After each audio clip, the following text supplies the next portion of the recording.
কলম্বো টেস্টে শেষ পর্যন্ত ইনিংসেই হারতে হলো বাংলাদেশকে। আমরা জানি যে আজকে এতক্ষণে নিশ্চয়ই আপনারা জেনে গেছেন যে বাংলাদেশ আধা ঘন্টার মতো টিকতে পারেনি।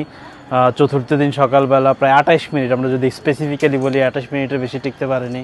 4টা উইকেট খুব দ্রুত হারিয়েছে শ্রীলঙ্কার যে প্রিমিয়াম স্পিনার প্রভাত জয়সূরিয়া। এর আগের 3 ইনিংসে এই সিরিজে যাকে খুবই সাদামাটা বোলার মনে হচ্ছিল, আজকে তাকেই সবচেয়ে বেশি এফেক্টিভ মনে হয়েছে। পরপর 3 ওভারে তিনি 3টা উইকেট নিয়ে বেসিক্যালি বাংলাদেশের লোয়ার অর্ডারটাকে ভেঙে দিয়েছেন, স্টার্টিং ফ্রম লিটন দাস। বলা যায় ইনিংসের প্রথম 3 বলে দিনের তৃতীয় বলেই তাকে লিটন দাসকে আউট করেছেন। এরপর আর বাকি সময়টার জন্য শেষের জন্য বেশিক্ষণ অপেক্ষা করতে হয়নি।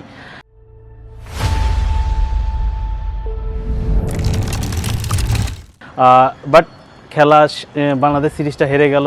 কলম্বো টেস্ট বাংলাদেশ শ্রীলঙ্কা ইনিংস এবং 78 রানে জিতে গেলেও এখন পর্যন্ত বাংলাদেশ ক্রিকেটের সবচেয়ে বড় টকিং পয়েন্ট হচ্ছে নাজমুল হোসেন শান্তর ক্যাপ্টেন্সি থেকে সরে দাঁড়ানোর বিষয়টি। আমরা জানি যে একটু আগে প্রেস কনফারেন্সে এসেছেন, তিনি পোস্ট ম্যাচ প্রেস কনফারেন্সে এসেছেন, বাংলাদেশ দলের হারের ব্যাখ্যা এবং সব কিছুর উত্তর দিয়েছেন এবং শেষে উনি যাওয়ার পথে ব্যক্তিগতভাবে অ্যানাউন্সমেন্ট দিয়েছেন যে উনি আর ক্যাপ্টেন্সি করতে চান না।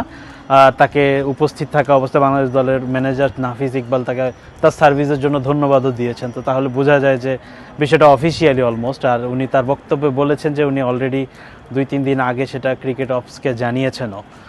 সব কিছু মিলিয়ে একটা মানে যেই ধরনের সমাপ্তিটা আমরা প্রত্যাশা করছিলাম তার ক্যাপ্টেন্সির, যে আমরা জানতাম যে এরকম কিছু একটা হতে যাচ্ছে। আমরা ডেইলি সানে এর আগে বিস্তারিত লিখেছিও যে যখন তাকে ওয়ানডে থেকে শেষ মুহূর্তে ক্যাপ্টেন্সি থেকে সরিয়ে দেওয়া হয় শ্রীলঙ্কা সিরিজে সফরে আসার আগে, তখনই বিষয়টা মোটামুটি নিশ্চিত ছিল যে এইটাই হতে যাচ্ছে শান্তর অধিনায়ক হিসেবে শেষ সিরিজ। এবং তিনি সেই যুক্তি সেটা অবশ্য ওই ব্যক্তিগত অ্যাঙ্গেল থেকে উনি বলেননি, যদিও উনি বলেছেন যে একই ড্রেসিং রুমে 3 জন ক্যাপ্টেন থাকা দলের জন্য অতটা সমীচীন নয় এই মুহূর্তে বাংলাদেশ দলের জন্য। এই কারণে তিনি দলের বেটারমেন্টের জন্যই বেসিক্যালি সরে দাঁড়িয়েছেন।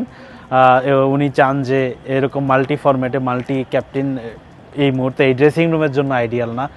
ওই অ্যাঙ্গেল থেকে উনি ওই ভাবনা থেকেই সরে দাঁড়িয়েছেন। সো খুব ছোট্ট একটা বক্তৃতা ওনাকে, এরপর খুব একটা প্রশ্ন করাও যায়নি এই বিষয়ে। কারণ হচ্ছে শ্রীলঙ্কা দলের অধিনায়ক ধনঞ্জয় ডি সিলভা অনেকক্ষণ ধরে অপেক্ষা করছিলেন প্রেস কনফারেন্সে আসার জন্য। তো প্রেস কনফারেন্সের সবার শেষে উনি যেহেতু এটা কথা বলেছেন, এরপর উনি বেসিক্যালি চলে গিয়েছেন। এরপর এই বিষয়ে বিস্তারিত তাকে জিজ্ঞাসা করার সুযোগ পাননি সাংবাদিকরা। তো সব কিছু মিলে একটা বিরাট শূন্যতা রেখেই উনি চলে গেছেন। অনেক কিছু অদৃশ্য, অনেক কিছু পরিষ্কারও হয়নি। বাট এখন পর্যন্ত বাংলাদেশ ক্রিকেটে বলা যায় যে শান্তর অধ্যায় সমাপ্তি ঘটেছে। বাট তার আন্ডারে আমরা ওভারসিজে স্পেশালি বেশ কিছু মেমোরেবল জয় পেয়েছি। পাকিস্তানের 2-0 জয়, তারপরে ওয়েস্ট ইন্ডিজে উনি ক্যাপ্টেন ছিলেন না, বাট বেসিক্যালি তার টিমটাই ওখানে খুব ভালো করেছে। এবং নিউজিল্যান্ডকে ঘরের মাটিতে হারানো 2023-এ, যেটা ছিল তার অফিসিয়ালি টেস্ট প্রথম টেস্ট ক্যাপ্টেন হিসেবে আনুষ্ঠানিকভাবে দায়িত্ব নেওয়ার পরে 2023 ডিসেম্বরে ওই জয়টা। তো অনেক মেমোরেবল জয় দেশের বাইরে উনি উপহার দিয়েছেন। তার আন্ডারে নিউজিল্যান্ডে গিয়ে হোয়াইট বলে প্রথমবারের মতো ওয়ানডে জিতেছে বাংলাদেশ, T20 জিতেছে। সো ওই অধিনায়ক হিসেবে অধিনায়ক হিসেবে তার ফর্ম ছিল সাবলাইন বল। স্পেশালি টেস্ট ক্রিকেটে উনি বেশ কিছু শতক করেছেন। মেমোরেবল একটা শতক ছিল যেটা আমরা বললাম নিউজিল্যান্ডের বিপক্ষে সিলেটে। তারপরে এখানে আমরা দেখেছি যে এই গল টেস্টে তার back to back 2টো century.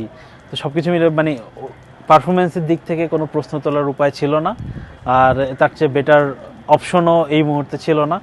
But উনি যেহেতু নিজেই কন্টিনিউ করতে চাচ্ছেন না এই মুহূর্তে বাংলাদেশ ক্রিকেটে, অবশ্যই মুভ অন করতে হবে। বাট অনেকগুলো প্রশ্ন উনি রেখে গেলেন, ওই প্রশ্নের উত্তরগুলো হয়তো আমরা সামনে জানতে পারবো। For more updates, follow us on Facebook, subscribe our YouTube channel, get the latest update on www.daily-sun.com.